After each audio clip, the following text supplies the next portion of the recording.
I guess I was around the longest. I first met Don way back in August of '71 when we reorganized the service department. Things have sure changed since then. But Don always was a bowler. You know, he liked to go in bowling on Friday night.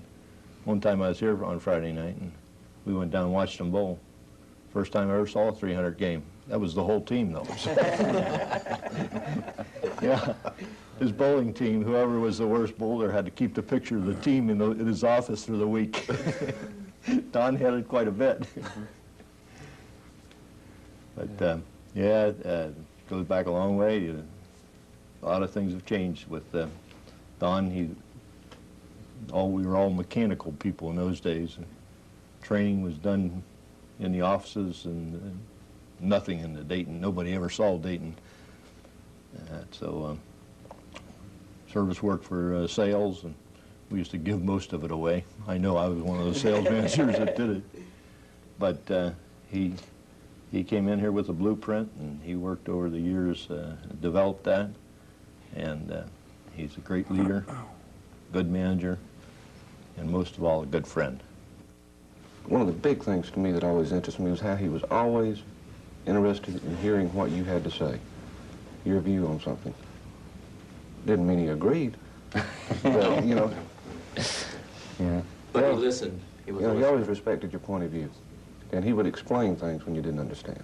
Made a lot of difference. Right. Second time, well, actually, the first time I met it was in 1969, and it was at a district meeting. And we had a good time, you know, a regular meeting. So the next year we had our district meeting, and they come in a little early. And I had a boss back then that would really straighten me up before the boss. He'd get my hair cut up around the ears, get me all really cleaned up for the big man, you know. So he'd sit me out old calls that morning. So I had one of these old Halloween black scraggly wigs. So I stuck that wig on. I come in that back door, and sure enough, Don said, "Where's that little black-headed guy?" Here I come in with that hair all everywhere. Grooms' eyes big. My boss, he about fell out of his chair. And so Grooms really got a kick out of that. From then on, Grooms said, "I know Charlie." So, but I really enjoyed it. And I could relate one little story about one trip that him and I made from Detroit to Cleveland, and I had a little Maverick, and there was no heater in it, and there was just a hole in the dashboard, and it was wind rolling along, and he was beating his pipe and staring at my car, kind of very dubious, and all of a sudden, the car just stopped running and pulled off the edge of the turnpike, and he's looking at me, and I had this happened before, so I had no problem. I just jumped out. I never did tell him that underneath my dashboard there was a little spot in the carburetor that had a little vent hole, and you had to put a Gulf tee in there to keep the air from sucking there to get it running. So I just put another Gulf tee in it, and away we went. But I never did have the nerve to tell him that we were driving to Cleveland with a Gulf tee. we were supposed to laugh. But one thing that comes to mind here as far as reading Don in respect to body English or body language, and I'm sure everyone has noticed Don enjoys pipe smoking. And if we found that he might be somewhat upset, in order to determine how upset he really was, just watch his pipe and the lighter. If it was a three-banger with that lighter, you were in trouble. And the best thing you could do is excuse yourself and either go to the bathroom or get a cup of coffee and come back, and you might see a smiling, different face. I think for sure he may have picked it up, but I can't really say that he has. I think the one thing that I have really appreciate about Don was his patience. And God knows he had patience. And I think that's what helped me stay. Keep going, keep plugging. And the thing that has impressed me is how the amount of esteem and respect that he has gained by the field organization.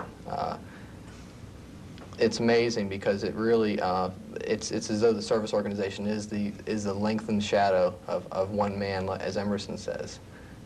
You know, an institution is the lengthened shadow of one man, and in my opinion, the service organization is definitely something that could be considered the lengthened shadow of Mr. Grooms. Would always get the new employees set out in the right direction, and I think that was the most important thing.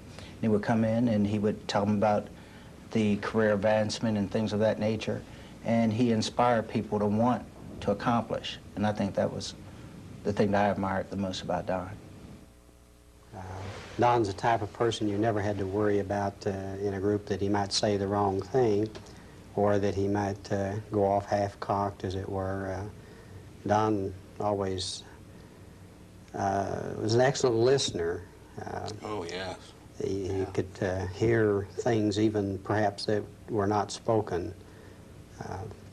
He had great perception and compassion, and was very tolerant. He'd been very tolerant with me, and I appreciate that. Through 17 years now, a lot of them haven't been very smooth. And Don has really helped me out, took his time out of his day, many hours. We talked a lot, and he's helped me through. And I really have him to thank that I'm talking here today. For me, I understand. I hear stories about guys going into him and hearing the 3 raps. Well, I kind of never saw that. I always saw an opportunity to go in and run new ideas by him. If he didn't like them, you knew about them. But if he did, then he'd allow you to talk. And the other thing is that if you had a good idea, you had a chance to sell it. If it was really a good idea, it would stand up. If it didn't, 9 chances out of 10, you knew it wasn't a good idea before you got done talking. It was really interesting to get to talk about when he first came aboard and how he had to literally go out and find out who he had for service people out there and try and put together a program and weed out the good with the bad, I guess, and go with it. And he started from scratch and built a real quality service force. I'm really proud to be one of them. He made us certain promises when he first took over the service department. And you know, he's kept all but one. What was that? Turning us into an individual profit center with end-of-the-year bonuses. And the only thing you didn't That's get the was only your thing bonus. he didn't get. I think my most memorable time with Don was when they first instituted the 800 number. And I was in Atlanta at the time, and Don came into Atlanta and wanted to know what I thought about it. I told him I really thought it was fantastic that at last everybody would know what was going on out in the field. That was when I first discovered how fast his pipe could travel around his mouth while he beat his lighter at the same time.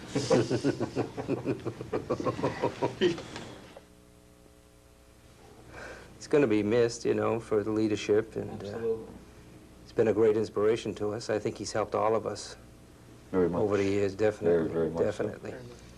Miss him, miss the Zippo lighter being slightly tapped and the rhythm picking up as your questions got even stupider.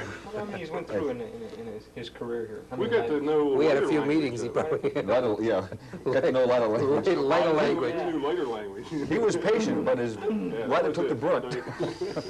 You knew when you were in trouble when that thing started clicking. You could tell on, they used to say you could tell on the other end of the phone if it was going to be a yes or a no. You could hear the lighter tapping on the table. Well, hopefully he will be as successful in his retirement as he has been as a leader of the service organization here at Monarch. I don't think the fish in the lake wish that to A well-deserved retirement, and we hope you have a lot of luck in it, catch a lot of fish, and enjoy it very much for many, many years. I'd like to extend the invitation to you that anytime we're in town, as a group or individual, that we'd enjoy seeing you. Go to dinner, join us at a meeting, or just come over. But stay in touch, because I think that what you've started, I think that you'd be interested in seeing how we're doing, and if we're carrying on in the tradition. So, other than that, I'd like to wish you and Bev every happiness you can in your retirement. That the fishing be good, that the boat never leak, and that you just, really enjoy yourself. And we, back here, hopefully will be able to continue on in the fine tradition that you've started here with the Monarch Service. Thank you. See you, Don. See you later. Good luck. Good luck. Good luck. I am that I had a great deal of respect for your ability to analyze things and arrive at a conclusion and stick with that conclusion. It has been a genuine honor, Don, in working with you. And I hope that once you retire, you don't hesitate to stop back in and say hello once in a while. I must say that you have done an outstanding job for Monarch from my observation point. I don't think we ever reached a plateau. It seemed like we were always on an upward climb, and you're going out with us moving ahead. So I think that's something that you can be very proud of. We not only have a progressive company, but you've run a progressive service department that has supported the company objectives very well. And you're very deserving of this retirement, as I see it. Some of the other fellows have talked about your fishing. I'm sure that's one of the things that will occupy your time, but I see you doing a lot of other things, perhaps things that you and Bev will enjoy together, and I certainly wish you and Bev the very best in retirement. Don, I am very glad to have this opportunity to recognize you and to congratulate you on a tremendous career with Monarch and Pitney Bowes, and to wish you the best for the forthcoming retirement. As I was coming down to make this tape today, I began to think of what I would like to say to you, and many things came to mind. The suggestion was that I keep this to a minute or two, and as you know, I've never said much of anything in a minute or two. But a couple of quick thoughts that come to my mind is, back about 15 years ago, we first started here at Monarch together and kind of went through a lot of things between you and I, which were good, and we saw a lot of changes. But one of the fondest memories I have is of our first trip around the service organizations, where you and I were out kind of selling the idea of a much more professional organization and getting things to where we really had something to be proud of. And I truly want to thank you for the opportunity you gave me to learn a lot about the service business, to learn a lot about you and how a good organization is run. I also want to thank you for the service organization that you built over the last few years. It truly is a credit to you and a great credit to Monarch.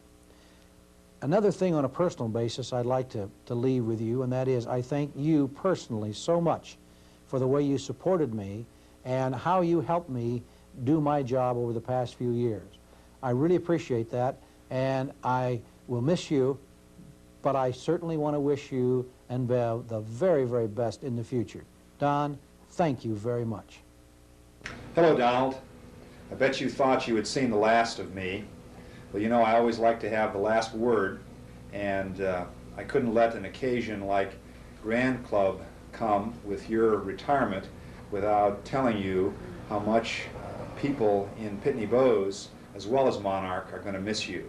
Since coming up here a year ago, I've heard about you, and I know that you've made wonderful contributions over the years, not only to Monarch's organization, but to Pitney Bowes as well.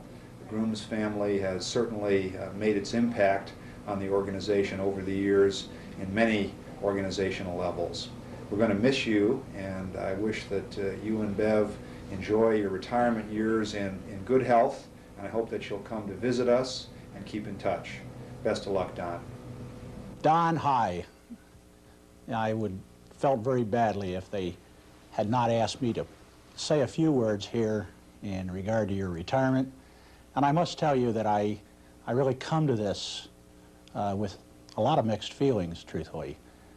On the one hand, of course, it's just fantastic to see that a good friend of 8 years is now able to take his time and use it all as leisure and be retired and do what you want to do and not have to suffer under the pressures and all the trials and tribulations that we've had in business. However, you know, on the other hand, it is always hard to see a colleague that you have come to respect leave your business, and there is the possibility that we will not see a whole lot of each other together. I really have mixed emotions about that, because I have come to understand your professionalism and the manner of direct management that you've given the service organization and upgraded our entire group into the most finest service organization in our industry and probably second to none in any other industry.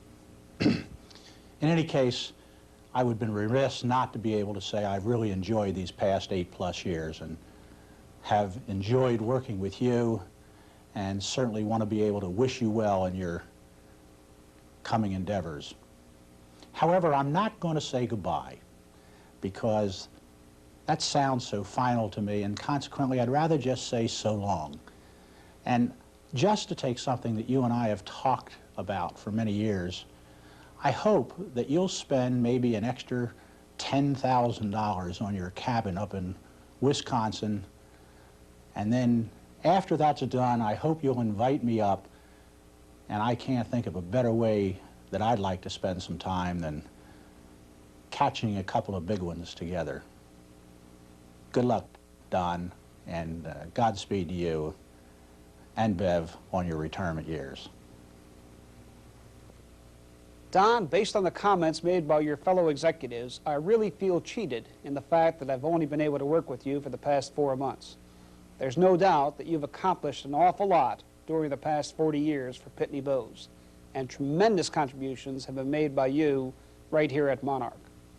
I want to be amongst the group that wishes you and your wife a very successful and happy retirement.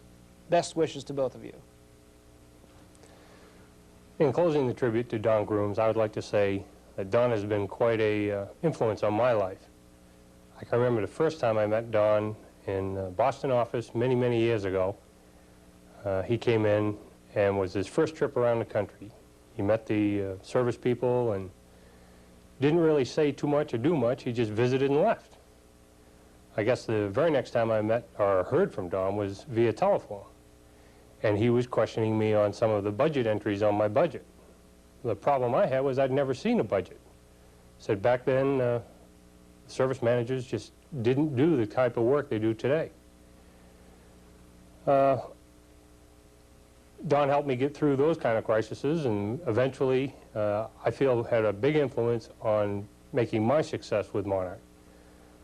He moved me to Philadelphia, gave me a chance for a kind of a fresh start in the Philadelphia office, and I ran 2 districts down there. And then I don't think he ever stopped looking over my shoulder.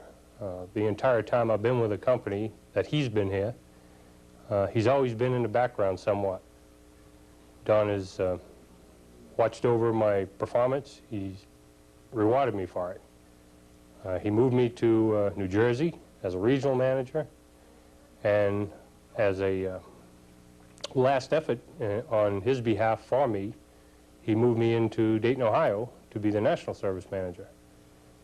As you can see, I personally owe an awful lot to Don. He's been a good friend, he's been a good boss, and most of all, he's been somebody you can rely on when you need him. I have a little personal joke, I guess it is, with Don that not many people can say. When I was out here on one of Don's anniversary, he was quite proud of the fact that I think it was 35 years with the company, on October 15th. I quickly reminded him that that was 7 days before I was born. I don't think he's ever forgave me for that. I guess, Don, that's about all I have to say to you. Just because you're retiring doesn't mean that we can't stay in touch and do things. I'd like to say that you've really done something special, in my opinion, in taking a service organization that was just a bunch of people moving around in the country and built it into a real strong organization. Kind of like you would bring up your own child. What makes it real special to me is that after you raised that child, you gave her to me, and I thank you for that.